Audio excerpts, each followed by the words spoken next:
Okay, welcome. We're going to start the webinar today. I'm very happy to welcome you all into the space of a public education program on law enforcement accountability, community solutions to public safety.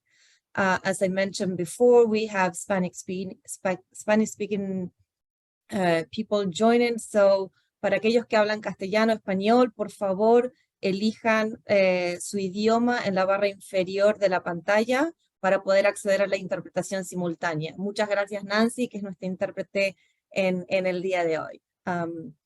So I want to, first of all, thank our panelists, Karina Kaufman Gutierrez, Deputy Director of the Street Vendor Project,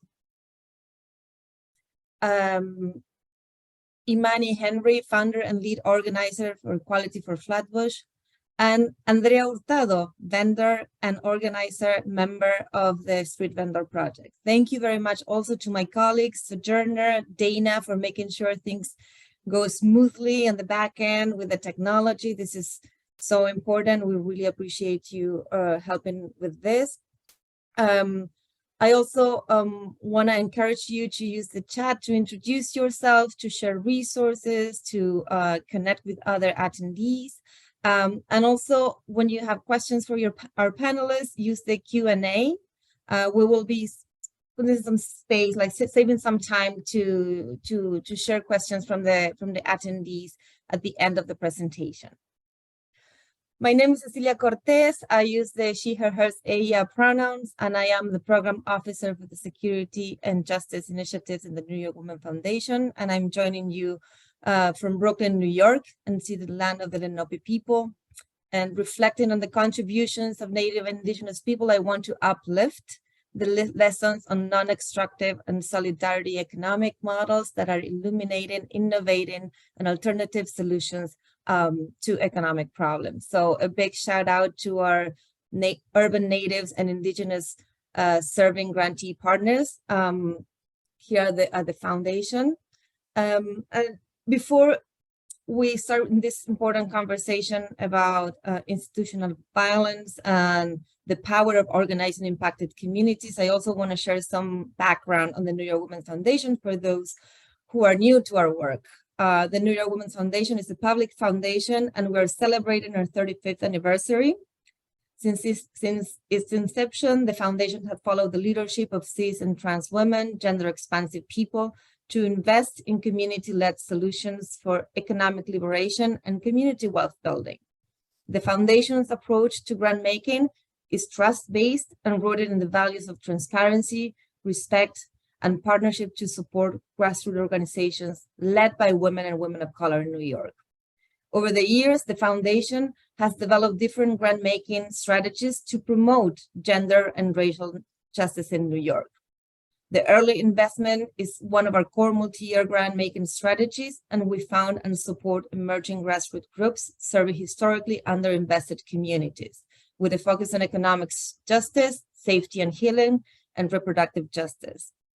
Within the economic justice portfolio, the foundation has partnered with Fondation Chanel to launch the Brooklyn Economic Justice Project, a community-based, community-led economic justice accelerator that invests in the community's ideas for economic liberation.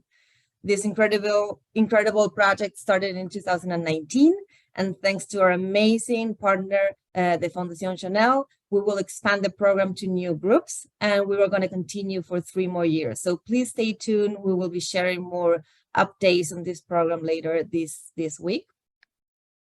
We are incredibly excited to kick off this conversation today. And I also like to note that this conversation follows a previous one that we had in October about the movement to incarcerate survivors. If you did not attend, the recording for this event is on our website, and we can share the link on the chat as well. Really important conversations, and I encourage you to review these materials. So why are we talking about law enforcement accountability in the context of economic security and justice? Because the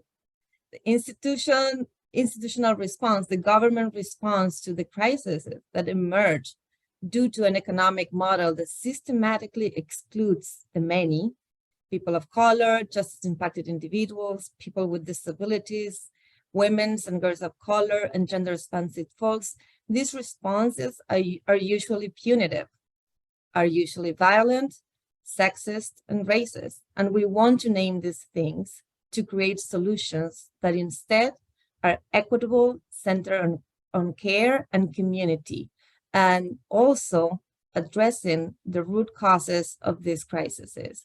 So we are committed at the foundation to create space and to share the lessons and the strategies to think together about what's next and how we can collaborate and organize to better solutions from the community. So without further ado, I would like to invite Imani Henry to come out of mute and share with us what Equality for Flatbush is doing in this space. So Imani, if you can introduce yourself, share your pronouns, and a little bit about your work. Thank you. Thank you. I just want to say I'm sick. So if I sound sick, you're correct. I'm sick. So bear with me. My name is Imani Henry. My pronouns are he, him, or my name. Equality for Flatbush is a Black Lives Matter organization. We were founded in 2013 at the beginning and the start of the Black Lives Matter movement. And our sole purpose is to stop the displacement and police violence that's happening due to gentrification in Brooklyn, New York. The reason why, we couple gentrification, displacement, and police violence is because, with the high rates of folks facing all kinds of evictions, while mom and pop stores are being pushed off the blocks, homeowners are fighting tooth and nail just to keep their homes. We also looked at the fact of the increase of police violence due to gentrification. So for our Catch'em area where we cop watch and do most of our rapid respond around police violence, we have had 9 people murdered or killed by law enforcement in just Flatbush, Crown Heights, and East Flatbush, just our little piece of Brooklyn. And because of these statistics, we have really looked at the fact of how our rapid response works is that it's first and foremost based in direct action that while we of course go and lobby and sign on to bills, take landlords to court, all of that kind of stuff, we really look at the heart of the matter of what are the crises and the needs of people, and then what are the long-term solutions inside of the community of what people need.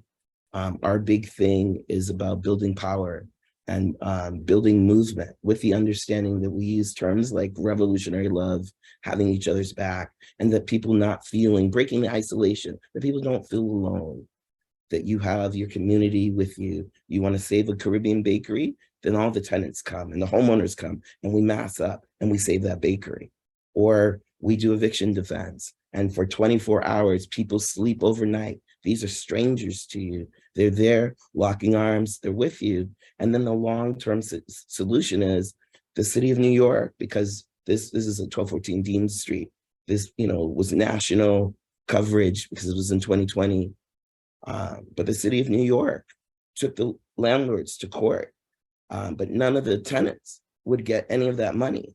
So we, again, in community, forged a boycott of the businesses of the landlords, and then won hundreds of thousands of dollars for those tenants who lost everything in this very cruel and horrible eviction.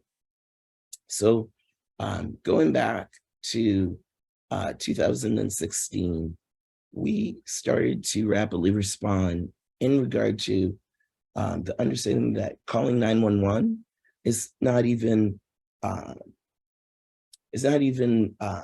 possible for so many communities, whether it's about your migrant status, whether you're just, you're a Black person, and the news shows that even calling 911, like Muhammad Ba in Harlem, who's having a seizure, is murdered by the NYPD.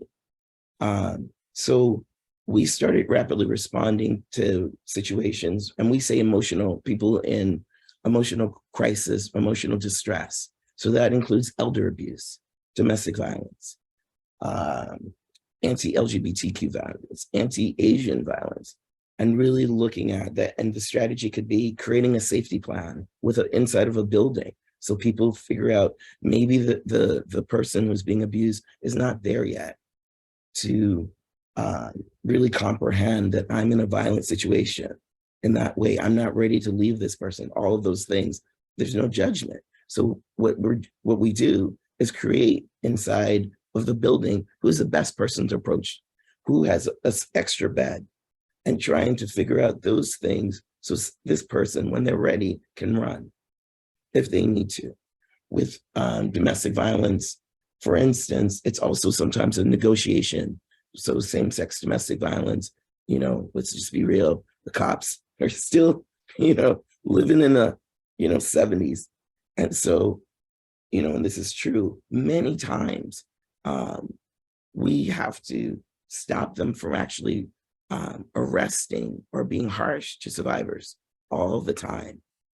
Especially given you don't want to call the police on your loved one. You don't want to. And there's this pressure by the cops. What do you want to do? And they turn on survivors. So just being there to negotiate, being there to,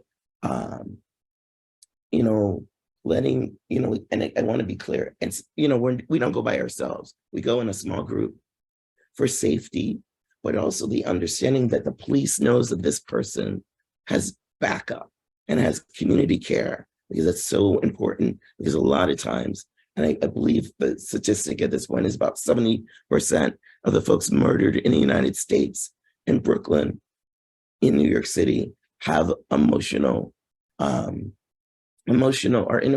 distress, have a physical or mental health condition, and these are the folks most vulnerable. So again, when you're trying to express, I'm scared of this person or whatever, the police are not always there, of course, to even listen to you and comprehend what's going on. So I'm just going to do two quick examples. So 2017, and you can share the slide if you'd like, we started to write a white paper in regard to alternative suggestions to 911. And really, again, we don't say don't call the police. We say, if you feel like you're in imminent danger, feel free to call the police. But maybe you also call family members.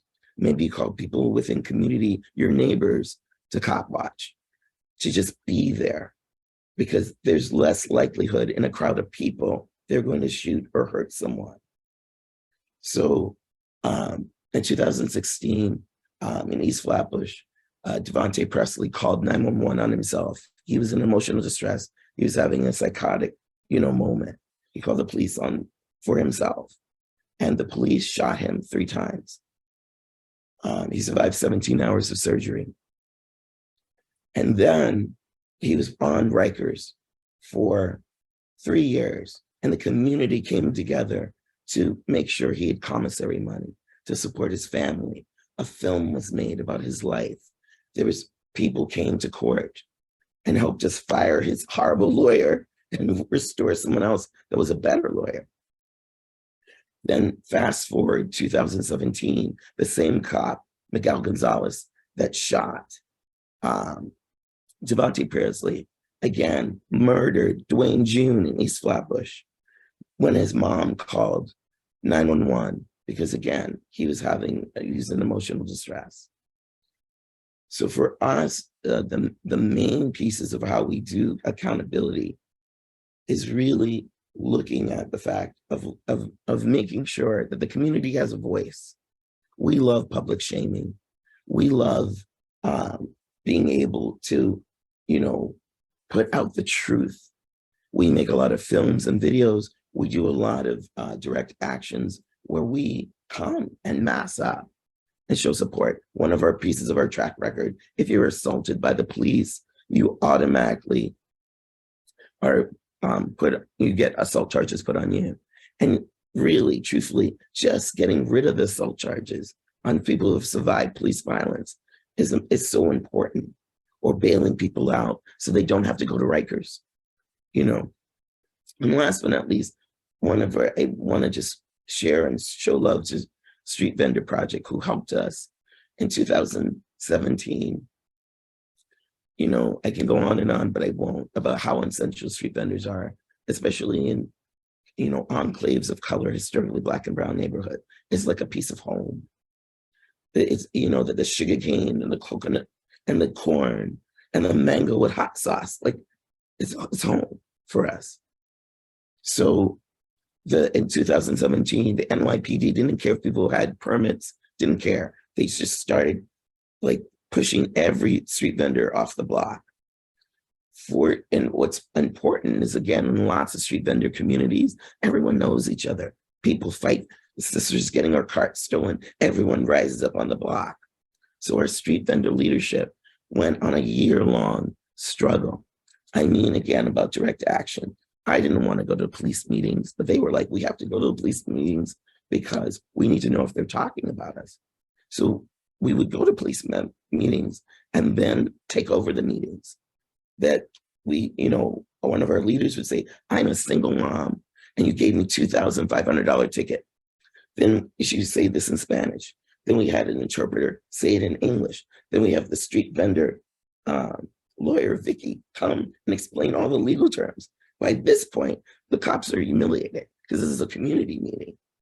And we were able to force the 7th precinct to stop giving tickets. So incredibly grateful to our street vendor leadership. So awesome that now vending is back on our blocks.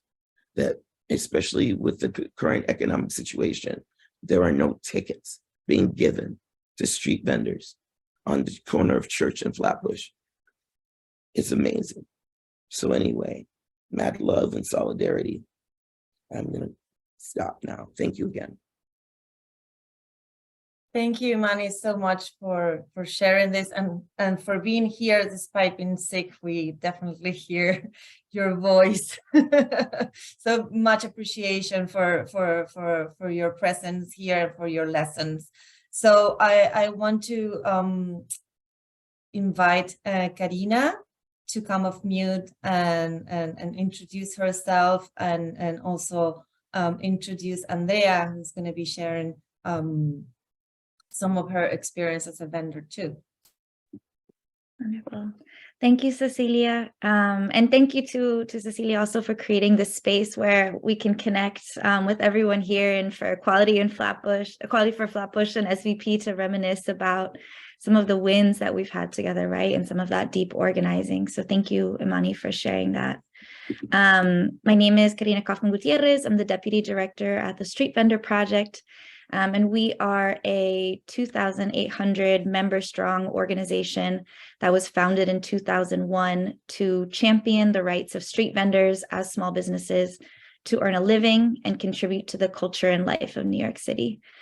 And, you know, just as Imani shared, right, street vendors are such a core part of what makes our neighborhoods home, right?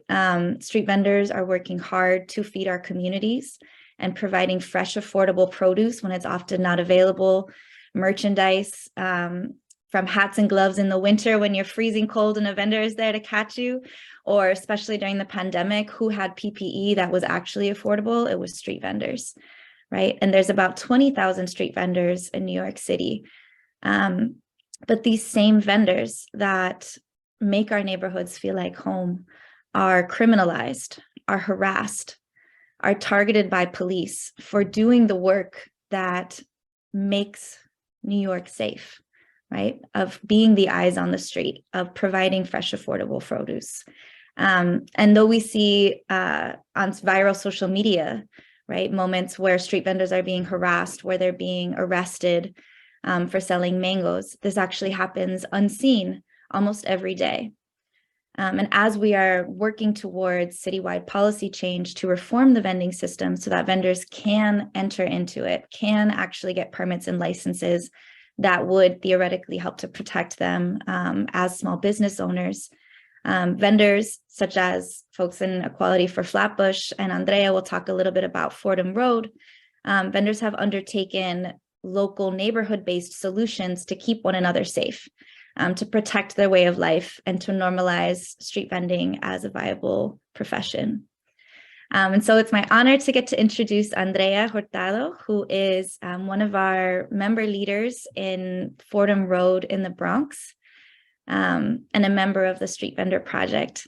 And I would like to ask her to come off of mute. And actually, before turning it over to her, just want to ask everyone who's here in listening in English today, if you could also select at the bottom of the screen, there's probably a little world symbol for interpretation. If you could select English, and Nancy will be interpreting Andrea's words into English.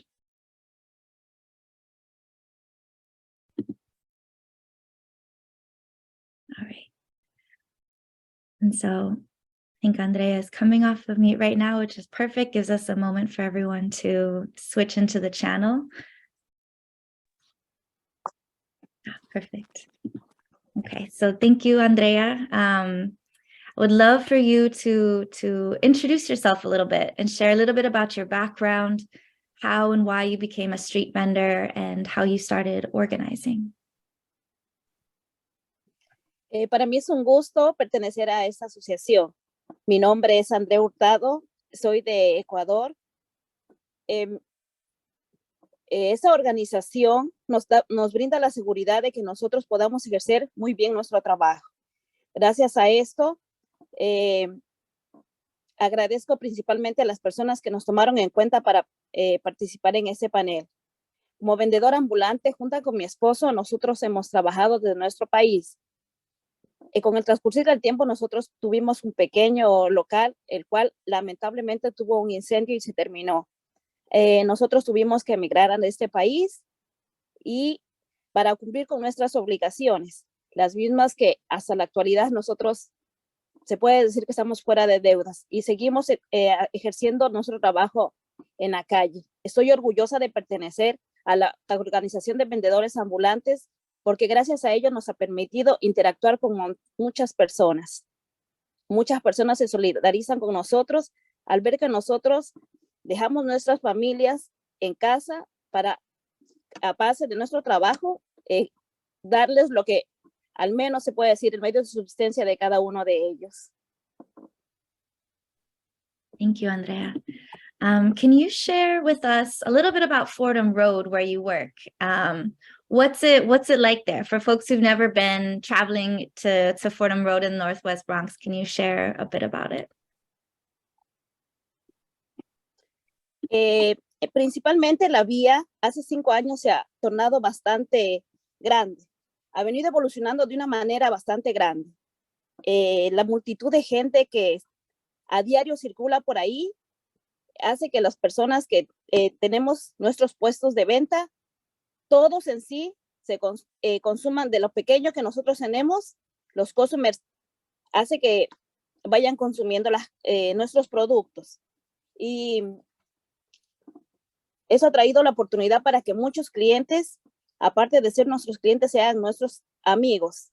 Y asimismo nos relacionamos con nuestros compañeros de trabajo que están alrededor, que se ha convertido en nuestra segunda familia. Nuestros compañeros, los afrodescendientes, nuestros compañeros que son de diferentes etnias, sin distinción de raza, religión e idiomas. Lamentablemente, como es de conocimiento popular, las calles que son más concurridas ha proliferado lo que es la delincuencia. Pero en este caso, la policía, en el caso de nuestra Fordham Road, que yo la llamo como nuestra porque me hago como que fuera la calle del diario vivir mío. La policía, el rato que ellos aparecen, pues corren con todos, con la delincuencia y con los vendedores. No hacen distinción alguna si es que son vendedores o son maleantes, porque igual nos detienen con las mismas condiciones que el resto. Es una calle bastante transitada. A lo que me respecta, hay mucha gente que dice, a mí no me gusta pasar por esta calle. Le digo, tranquila, mientras nosotros los comerciantes estemos vigilando esta calle, nosotros cuidamos de nuestros customers. Nosotros les ayudamos, le decimos, esa calle mientras nosotros estemos aquí está segura. Porque muchos, lamentablemente, muchos de los maleantes nosotros los conocemos porque es el diario vivir. Mientras hacemos nosotros, los maleantes tienden a alejarse porque saben que nosotros defendemos a nuestros customers. No dejamos que sean el blanco perfecto para que se delinca.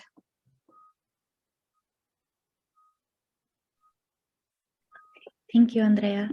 And maybe just to share a little bit of context for what Andrea was sharing. So on Fordham Road, there's about 300 brick and mortar small businesses, and nearly an equal number of street vendors. And so in a maybe 20 block radius along Fordham Road, there's a lot of foot traffic. There's a lot of folks walking through.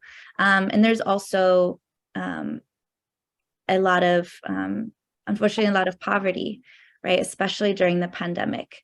And so something that Andrea has shared before is that there has been a rise in robberies of vendors and customers along Fordham Road. So part of what she'll share is a bit about that for context as well.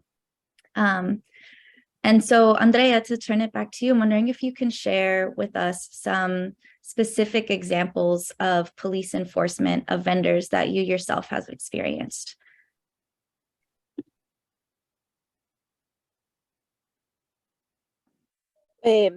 Cuando los dueños de tienda llaman, en el caso de la calle Fordham Road, que principalmente entre Grand Concourse y Valentine, hay personas que realizan los juegos de azar. Los dueños de tiendas llaman porque esas personas están estafando demasiado a bastante gente. Los dueños de tienda llaman a que vaya la policía, se acerque, pero esas personas tienen su ingenio porque hace que se desaparecen apenas ven los carros de la policía y no tienen a quién arrestar y comienzan con los vendedores. No le piden explicación de nada, directo van donde los compañeros, específicamente donde los compañeros afrodescendientes, y los quieren detener. Cuando uno pregunta de por qué los detienen o quiere defender a su compañero, pues vienen directamente donde nosotros. En ese caso, a mí me detuvieron, aduciendo que yo vendía zapatos fake, y yo le explicaba a ella que me indique dónde está, que yo no sé cuál es la marca, porque los zapatos que nosotros compramos con facturas y que no tenían ninguna marca. Y me detuvieron. No hacen distinción entre maleantes y comerciantes, nos tenemos el mismo trato.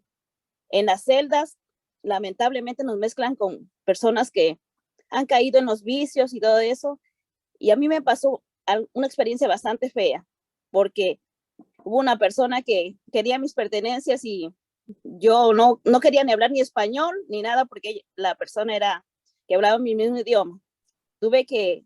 Yeah, and I'm wondering, Andrea, if you can share, I know you've shared specific examples of what it looks like, right? When the police come to Fordham Road, because they're there constantly, right? Looking for an easy target, looking for an easy arrest, right? And can you share what that's looked like for you and also colleagues that you've worked with when there are the police coming to Fordham Road? So maybe a specific example. La policía últimamente van de 5 a 6 carros de policías. Ellos no dan tiempo para que uno se movilice y se dividen entre 4 a 5 policías por puesto que nosotros decimos de trabajo, y directo le piden la licencia. Usted no tiene su licencia, pues le dan, aparte de darle el ticket, si usted le contesta o le dice que es el único medio de subsistencia que nos deje trabajar, dice, tú la retiras o yo te la llevo, o yo te la quito. Decide, ¿quieres retirarte, pero en este momento te doy el ticket o yo te llevo tu mercadería? Es la segunda vez que yo paso por aquí, yo no quiero volverte a ver aquí parado, porque yo te voy a llevar las cosas. Hubo una oportunidad que me dijo un jefe de policía, yo no quiero volverte a ver aquí. Ya te estoy diciendo algunas veces, no quiero volverlos a ver aquí. Y a veces cuando van de mal genio van directo. Yo les dije que se muevan y los detienen. A los compañeros no les preguntan nada, solo van directo y los detienen. Porque dice que están ejerciendo el trabajo donde es una vía pública y ahí no podría haber vendedores ambulantes.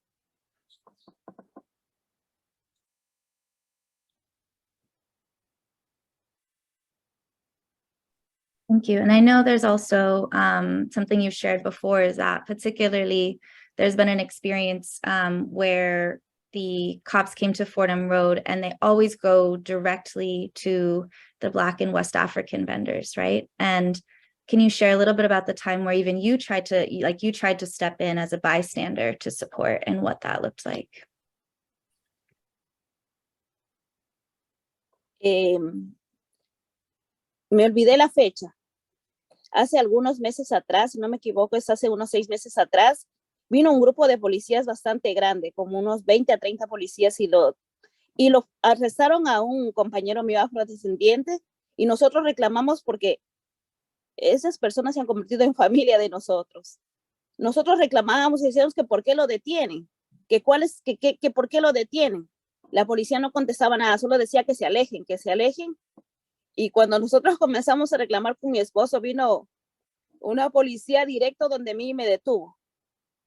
Yo le pregunto que por qué me detiene y no me respondían nada. Solamente me detuvieron. Mi esposo se estaba acercando. Yo le digo, no, aléjate porque prefiero que yo sola ir para ver qué pasa. No podemos ir los dos detenidos y que los niños, nosotros tenemos niños en casa. Los niños con quién iban a quedar porque yo no sabía qué iba a pasar conmigo. Tú le digo, aléjate, yo sola voy a ver qué es lo que pasó. Nos detienen y a lo largo del camino detuvieron. Fuimos 2 personas que se puede decir somos mestizos y el resto cogieron como 17 personas afrodescendientes. Y nos subieron con esposas. Las esposas habían estado tan apretadas que a mí una policía de Honduras tuvo que aflojarme porque me estaba hinchándoseme la mano. Tenía bastante apretada la esta. Nos llevaron a la cárcel y nos trataron como un delincuente más. Thank you for sharing that, Andrea. And I think it's hard for folks to hear, right? But this is Andrea's experience, and this happens constantly, not just to her, but to every other vendor on Fordham Road and to vendors across the city.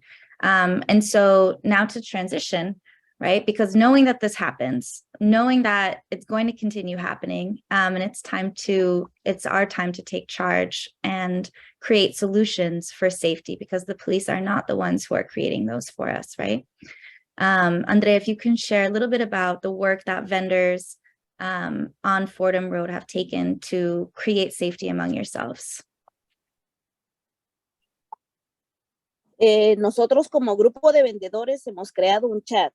En este chat, nosotros la primera persona que observa que están los inspectores o los policías retirando los puestos, quitando mercadería o acosando, nosotros nos comunicamos por chat para que todas las personas levanten su puesto y tengan tiempo de marcharse. Asimismo, hemos escogido a un grupo de personas para que vaya a las personas que son muy influyentes, en este caso a nuestro concejal Osvaldo Félix, para ver que nos ayude en esa problemática a solucionar estas situaciones. Gracias a esto, el concejal Osvaldo Félix nos ha dicho y nos da gran esperanza que nos puede dar solución a eso para que nosotros seamos parte de la problemática que existe, para que nosotros seamos parte se puede decir, de la sociedad y de los vendedores legales en esta avenida, para no correr con esa incertidumbre, porque todos los días escuchar que suenan las sirenas de la policía, yo le decía en mi caso particular a mi esposo, cuando yo escucho a la policía, yo tengo más miedo que yo creo que las personas que delinquen, porque yo estoy con los nervios de punta, parece que ya me vienen a detener y le digo a mi esposo, yo no quiero volver a que se vuelva a repetir lo que ya me pasó. Entonces nosotros, por medio del chat que tenemos, nos comunicamos y cuando hay personas que vienen a delinquir, nosotros apoyamos al compañero que está al lado para que la persona que viene a delinquir se tienda a alejar. Entre compañeros nosotros somos bastante, nos llevamos mucho. Thank you, Andrea.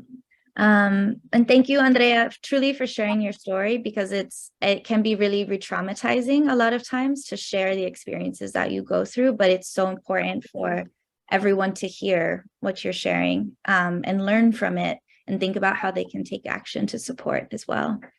So thank you, Andrea. With that, I'm going to transition to sharing about another example of street vendor organizing, right? So building off of the WhatsApp groups that are important in Fordham Road that have been, and same with in Flatbush, right? This has been very important, is creating these community connections.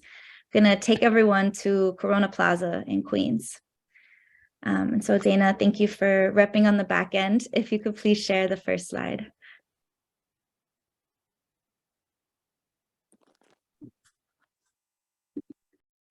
So in Corona Plaza in Queens, there's been a long tradition of street vending for decades, right? Where primarily Ecuadorian and Mexican immigrants have been selling food and merchandise. But the area has actually changed drastically during the pandemic. I think New Yorkers who never even been to Corona may have heard about it because it was the epicenter of the pandemic, right? For many reasons. But a change that has really happened in Corona Plaza during the pandemic has been that because so many people in the neighborhood had lost their jobs, and there is, it's a primarily immigrant neighborhood, many folks are undocumented, and many chose to become street vendors as a way to make a living, right, and take care of their families. And Corona Plaza, being the street vendor hub that it was before, grew in size from nearly 20 vendors to 90 vendors. And so I'm going to share a little bit about the work that we have done there, because you may be thinking to yourself, where are all of these types of solutions different from urban planning, right? When we're coming up with community-based solutions as a way to address police violence. But I want you to hold on to that question as we talk about Corona Plaza. Next slide, please. And so during, the summer of 2021, summer of 2020, when 90 vendors were starting to work in Corona Plaza, there started to be a lot of tensions between vendors themselves, between brick and mortars and vendors. And a lot of it is due to the systemic issue that there's no way to become a legal street vendor, right? Folks were learning a new profession out of necessity in the middle of one of the most difficult times for anyone, right? During the middle of the pandemic. But these tensions started to create a lot of disagreement in the plaza. And there was an increase in police harassment to vendors in the plaza who were coming in and issuing tickets, right? Tickets for not having a license or not having a permit. And vendors came together starting in early 2021 because they were like, we need to address this, right? We need to come up with a solution. And so you see here on the first slide, a map. And so this map, in the middle of the winter, we put the map out in the plaza, and vendors were coming together to establish where their locations are, to develop community agreements, building a contact registry, and electing plaza representatives. So people who are 2 during the day, 2 during the evening, who are able to oversee when any conflict arises. All of this, the representatives are taking the place of a need to call outside of the community, outside of the vendor community, right? But able to solve problems among ourselves without having to involve any outside law enforcement. And so that's where the plaza got organized. Next slide, please. So the next is following through, right? So we came up with the community agreements, came up with the map, and now really on the day-to-day can be a challenge, right? To make sure that it's being followed, that everyone is taking out their trash, is keeping to a certain size tent. All of which, again, when we're creating rules to follow, when vendors are creating rules to follow themselves within the plaza, that is the way of maintaining permanence and maintaining safety and community without involving outside enforcement. Next slide, please. And that has allowed Corona Plaza to even continue to grow, right? So leaders, we went through a process of vendors electing new representatives after 6 months. And also vendors started to become what we would call public information officers. So especially during the pandemic, when the fund excluded workers fund was released, vendors, this is Maria here, who has a QR code and information about the fund excluded workers program, so that vendors and their communities, right? Because folks, you trust your street vendor, you trust who you know, especially in immigrant communities. And so folks would come to Maria to learn about the fund excluded workers program and other vendors throughout Corona Plaza. Next slide, please. And then the next step is coming together. So you'll see here this new logo, and I'll talk a little bit about how it came through. Next slide, please. And so now vendors started undertaking a process of formalizing as an association. And so this is the Corona Plaza Vendors Association, where through a series of workshops in partnering with a graphic designer, and just meeting to establish a mission statement, developing the logo, developing the bylaws of the association, to organize again how the plaza should be managed when vendors are the ones in charge. Next slide, please. And thanks to that coordination and the community building that's happened within the plaza, vendors have been able to undertake a series of different external facing events, right? So from resource fairs to community cleanups, to cultural events, to building political power, right? Because in order for again, this Corona Plaza, the system that's been set up is what the city would consider informal, right? There's no legal there's no contract, there's no legal ownership of the space. There's no, if the police wanted to come at any moment and remove all of the vendors, by law they could, right? But by establishing the Corona Plaza Vendors Association and building political power, creating themselves as a integral resource within the neighborhood, that has helped to establish the permanence of vendors. Next up, please. And this is where things are at now. So you can see here, this is the general outline of the map where vendors go to work every day, know where they're setting up, know their neighbors. And now we're in a process of working with the city directly, actually, to establish waste disposal, to establish and continue to grow Corona Plaza as a hub for street vendors and a cultural center. So that's where a lot of our organizing happens on the ground. But I want us to transition a bit, right? So I imagine everyone who's here as an attendee is thinking, how can I get involved, right? What can I do if I see a vendor being harassed? And so I want us to talk about, I'm going to talk a little bit about bystander intervention. So what you can do if you do see a vendor being harassed, right? So bystander intervention, just a little background, is built on the idea that everyone plays a role in creating safe public spaces for one another. So when you're seeing a neighbor or a community member facing bias, discrimination, or harassment, that everyone has a role to play. Next slide, please. And while we want to ensure that vendors are able to find allies in the day-to-day, right, where if there's an incident of police harassment, an ally is there to support them. It's also very important for everyone to stay safe and be aware of the do's and don'ts that you must follow in order to keep yourself safe as a bystander as well. So I would encourage everyone to take a screenshot of this if you can. It's a good thing to always have on you and ready. But the first part on the left here is about, that you have the right to film officers as long as you're not disrupting. And so this relates to recording certain law enforcement activities that provides that a person not under arrest or in the custody of law enforcement has the right to record police activity. The second piece is about showing your ID. So in New York City, you do not have to show your ID to a police officer unless the NYPD has what's called probable cause. So if you're issued a summons or arrested and you refuse to produce your ID or tell officers who you are, the police can detain you until you're positively identified. Next slide, please. And then switching into talking about what are situations where you might encounter an officer approaching a street vendor, harassing a street vendor. The first key thing for you as a bystander to do is to identify.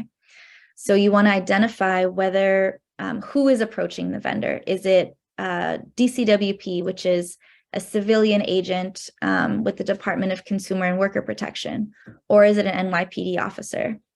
You may not always be able to tell. Oftentimes there are folks are in, or officers are in plain clothes, but some tells that you can see are up in the top picture. The person with the bucket hat is a DCWP officer. And you can tell because he has a polo shirt that has the emblem right here in the corner, the white logo, and he's also carrying an iPad. So a lot of times you'll see a DCWP officer just with a regular sweatshirt or a hoodie, or I've even seen them in like a plain white tee, but the iPad is the tell. And then for the NYPD, you will see usually a badge, an arm patch on their vehicles or their backs. So next slide, please. And those also were examples of different types of situations you might see a vendor being approached in, right? It may be for someone's issuing them a ticket. It may be escalating to arrest. But the next important thing before you interact is to analyze the situation. And the piece I do really want to emphasize is that this is a collaborative effort between you and the vendor. Right? A bystander intervention is not someone seeing something happening and jumping into the rescue. It is a collaborative effort between you and the vendor. And it's very important for everyone to engage with the vendors themselves during the interaction and always take their lead, right? So there's two types of situations. One would be a developing situation and one would be an escalated situation. So developing is where this is where the officer might be there, you might see the officer approaching and walking into the situation, but it has not escalated to a point of arrest. But this is the right time for you to ask the vendor directly, are you okay? Do you need assistance? Is it okay to film? And then listed here are a few questions to ask yourself before you engage. And then if it's an escalated situation, you want to take out your phone and begin recording without disrupting, and always checking in with the vendor if they're not arrested. And there's a little note down here of if you're approached by the officer, what to say. So this is another slide to take a screenshot of and have in your back pocket if there is an interaction. Next slide, please. And then just some examples of what are best practices for how to record. So you have the right to record as long as you're not interfering. Again, next slide, please.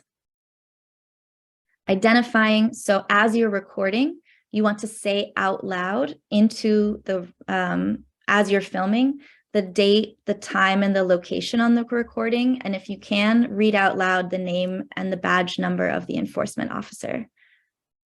Next slide, please. And then before sharing, you want to make sure that you don't share the footage, right? Before sharing is don't share, because it's very important to check with the vendor first or their family if the vendor has been taken into jail, to make sure that this is, something that they're comfortable with. And it's important as well, if you can, to note the vendor's name and contact information. You can also, if the vendor agrees to it, share with the Street Vendor Project legal team so that we can follow up with the vendor and see how we can support them. And so listed here is our phone number and social media, if that's the easiest way to reach out. And we won't share on social media again without any of the vendor's consent. One last note is just language barriers, right? Because this is something that comes up. Vendors are speaking many different languages: Mandarin, Arabic, Spanish, Bangla.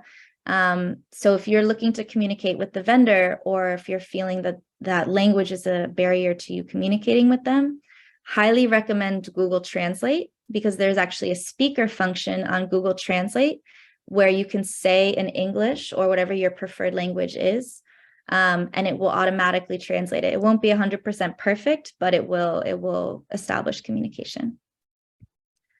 So on that note, I'll just transition into how you can get involved. So a campaign, the Campaign for Street Vendor Justice that we're working on in collaboration again with Equality for Flatbush, is pushing for the introduction of legislation in City Council to fully formalize the street vending industry, remove NYPD and any criminal liability for street vendors, and actually look to investing in street vendors, right? Creating a small business sector for street vendors so that there's education and investment, not just enforcement. And then just last slide is how to get involved. So if there's different ways that you do want to get involved, thank you, Sojourner, for dropping in the chat. Please fill out the volunteer form and we'll be in touch. Pass it back to you, Cecilia. Thank you, everyone. Thank you so much, Karina and Andrea. It was a really powerful presentation. I very much appreciate all that you shared with us. We've learned a lot. I think that the example of Corona Plaza is a great example about what it means to retake the public space, to democratize public space, and the importance of engage in a collaborative way to support the street vendor project. So really appreciative of the lessons you shared with us. And on that note, we have a few questions that I wanted to share with the panelists as we also wait for the attendees to add some questions to the Q&A. Before I ask the question, we have a question from Christina. She asked whether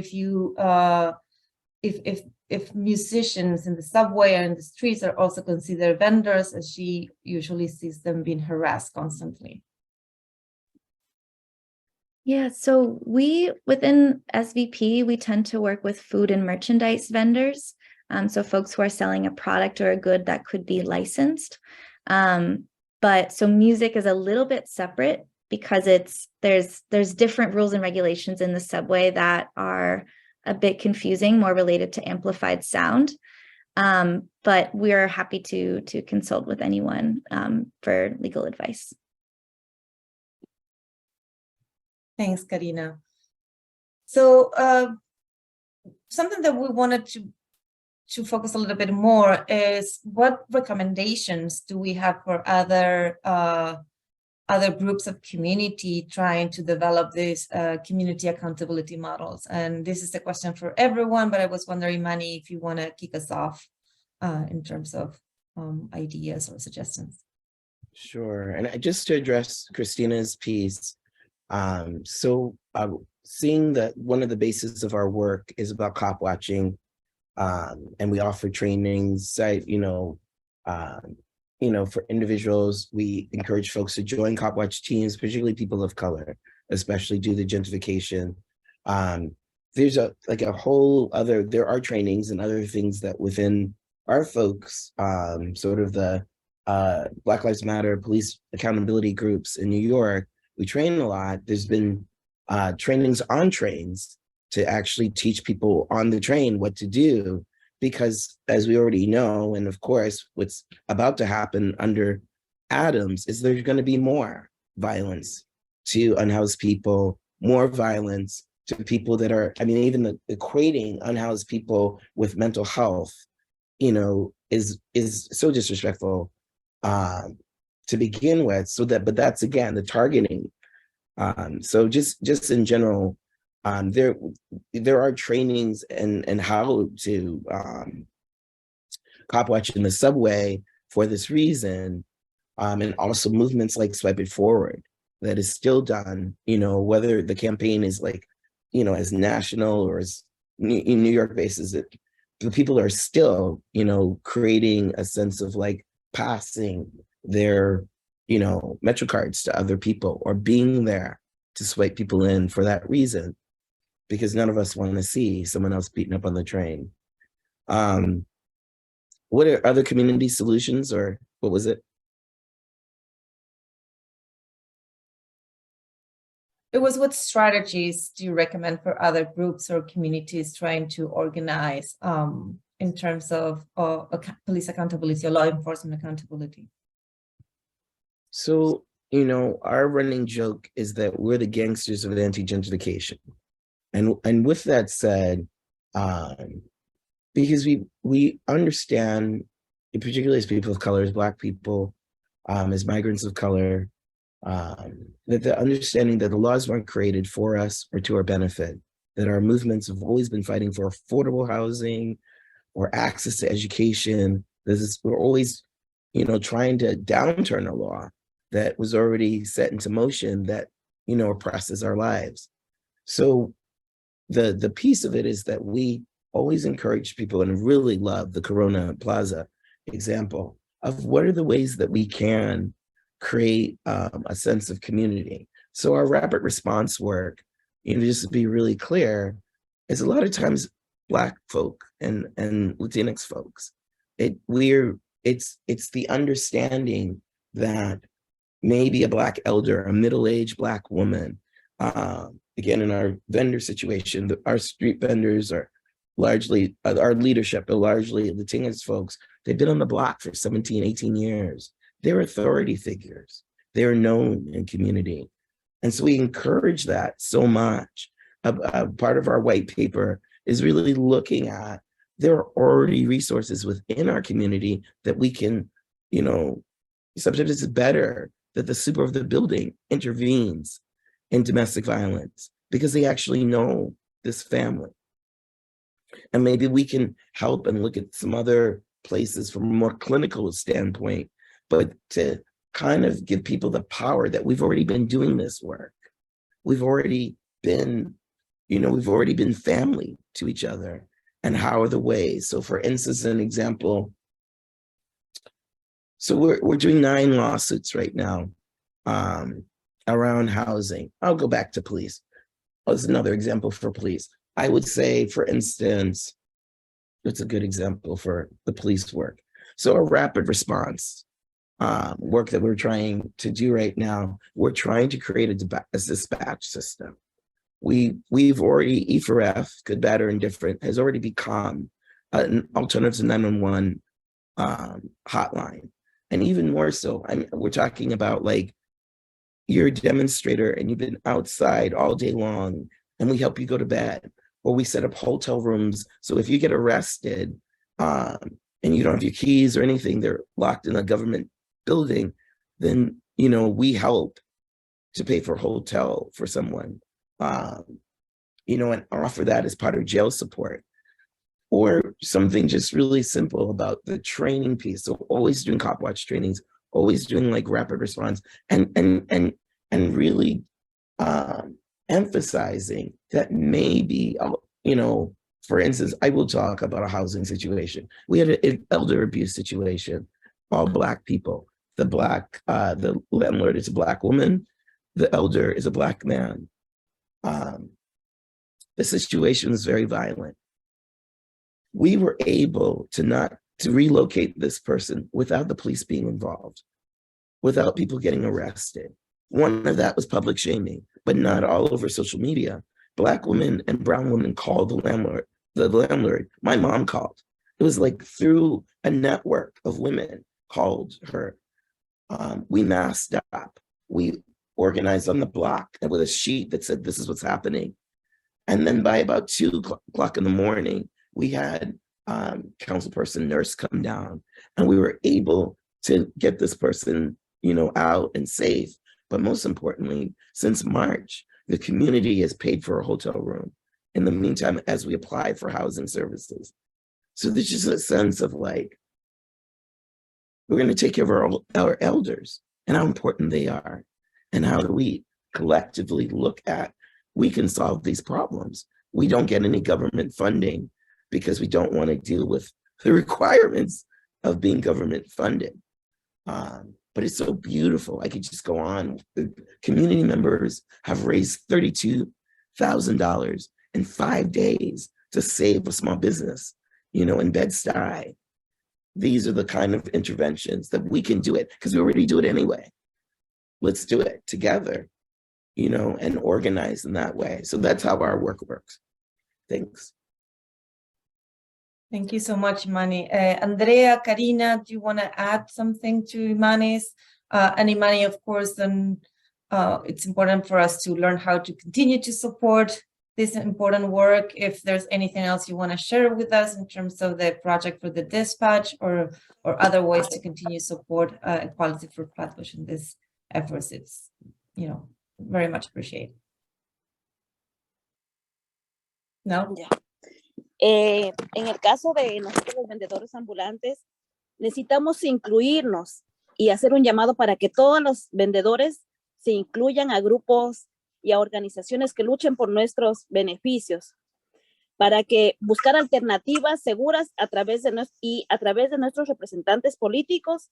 Pienso que formar un apoyo mutuo y consolidar nuestras ideas. Asimismo, necesitamos que la policía, aparte de que tiene su formación personal, reciba una formación a nivel de salud mental, para que en el caso de esos problemas que se dan, ellos sepan cómo llevar la situación y no se vaya a agresiones tanto verbales como físicas.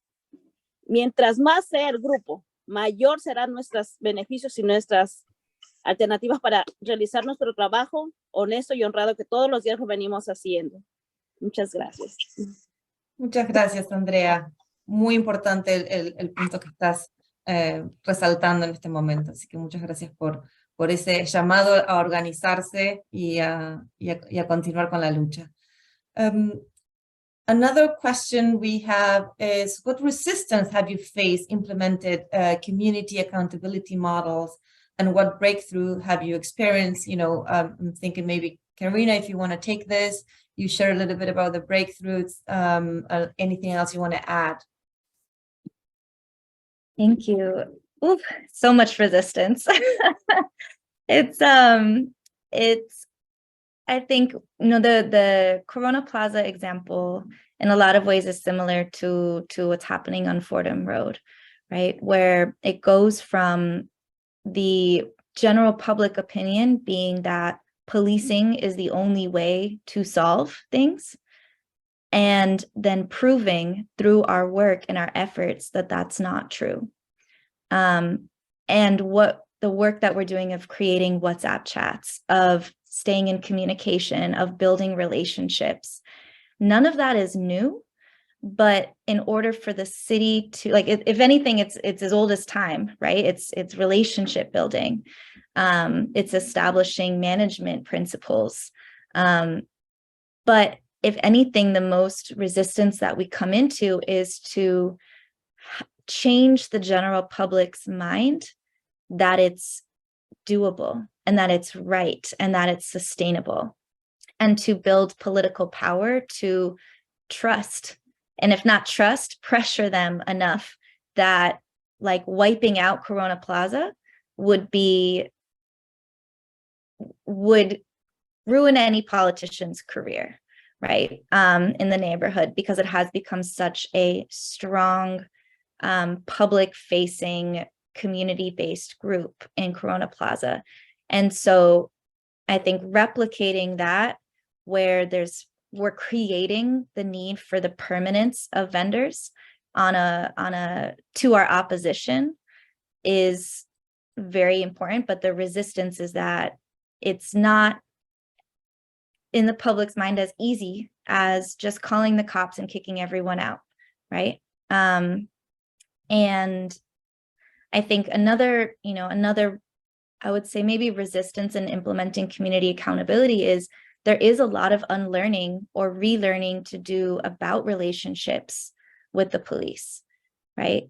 Creating these systems among ourselves that don't involve them is the core of community safety, but also not othering ourselves from what situations others might be facing that brings NYPD into their lives, that brings policing into their lives, when it shouldn't be the same way that it is. It should never have been involved in street vending. So I think those are, it's a lot of work, and it's relationship building, but it's the core of the work that we do.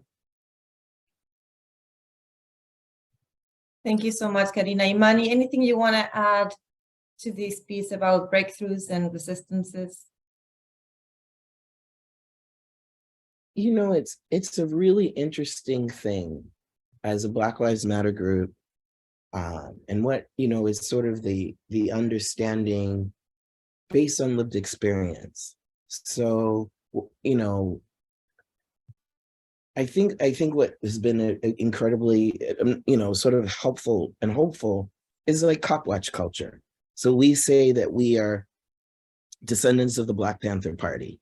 And I want to say that's the whole alliance of New York's, you know, New York City Alliance, Cop Watch Alliance. So this is like Black and brown, you know, forces and organizations in the police brutality world. And the understanding that we cop watch is coming from a place of love. No matter our disdain for the police, no matter about the injustice, this is about a community piece. What's beautiful, I love that I cop watch with my neighbors. I love that I can, that we see a traffic stop and people automatically put up their phones.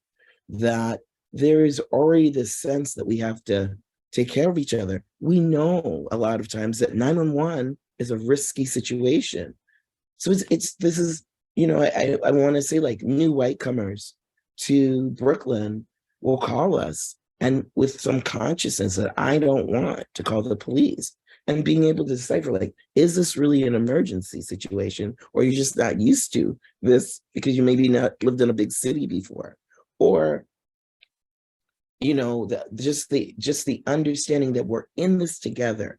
That's like, I think that is one of the biggest pieces of everything, is to break the isolation that you're alone. This is true for tenants and homeowners. This is true for small businesses. This is true for street vendors. It's just true for all of our people that we're isolated in the system. So if the understanding of just, you know, like our street vendor work, I put a video in the chat. You know, we might have gone around, but people showed up for those police meetings. Community members showed up for the police meetings. One of the tactics, especially in the summertime, was to have a petition while, you know, our street vendor leadership was working. And it was like this beautiful moment. Do you know that she got $2,500 ticket? And the community rises up. Did you sign the petition? Come, sign the petition. And it's a beautiful sort of sense of like the power of community, that people feel this ownership to each other. So this is, I just want to say that like, that is, we really see ourselves as building a movement. We say around revolutionary love, a sense of, you know, of fighting back collectively, and that we can do it. We can do it, and using victories a lot to, you know, we don't care how small that victory is. We're going to pump it up because people then feel like, whoa, yes, we did. We got this elder out of this abusive situation and no one got hit or killed by the cops. We can do it. Oh, Thank you. I think the last thing is, so we're trying to build this dispatch system. It really is we started doing this work in 2017. We've had meetings. It's been really beautiful even though I'm a cop watcher, when we're meeting with different folks, like particularly folks that have firsthand knowledge of incarceration, mental health conditions, along with social service providers, is collective. Like we all are invested. It was meeting with cop watch groups and saying like, you know, we don't have a uniform, you know, or meeting with the Audre Lorde Project and saying like, I will just out myself, I'm a trans queer person. But again, meeting with, you know, our allies at first, like, what about this thing? It's beautiful that the training process has been collective.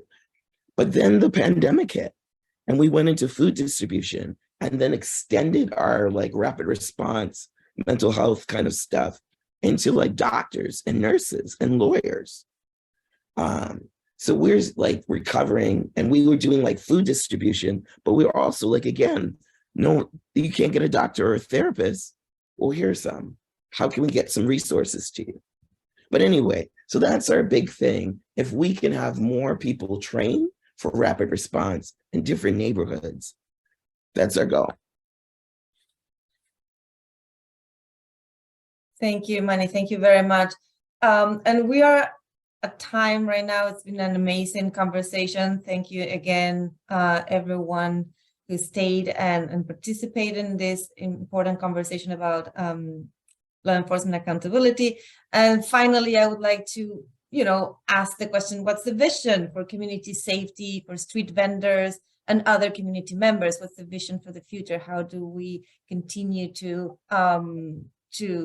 innovate and to think forward for a more equitable future? Anyone?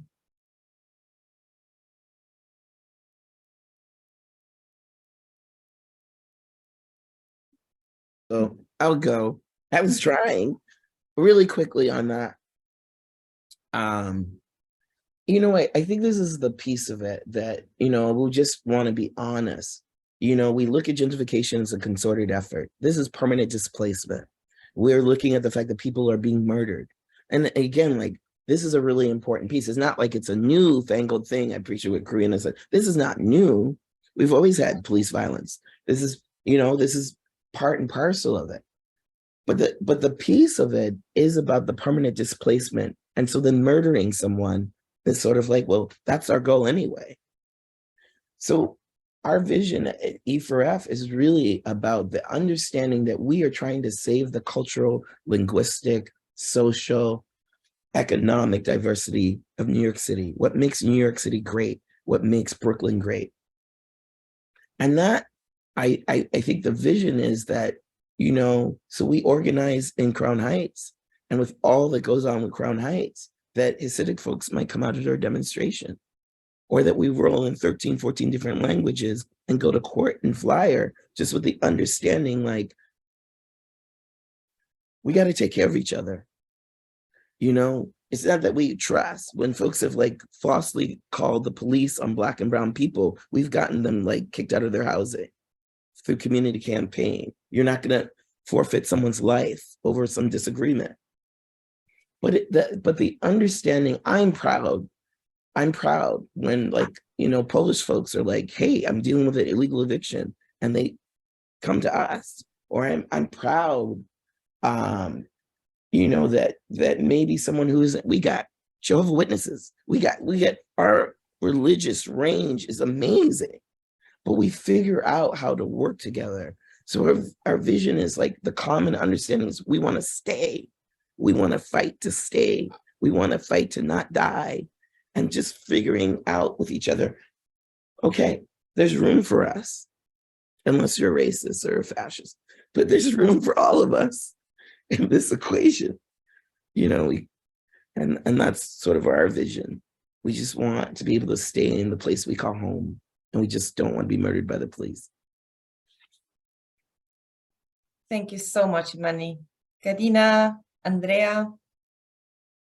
Yeah, I want to see, Andrea, if you want to share first.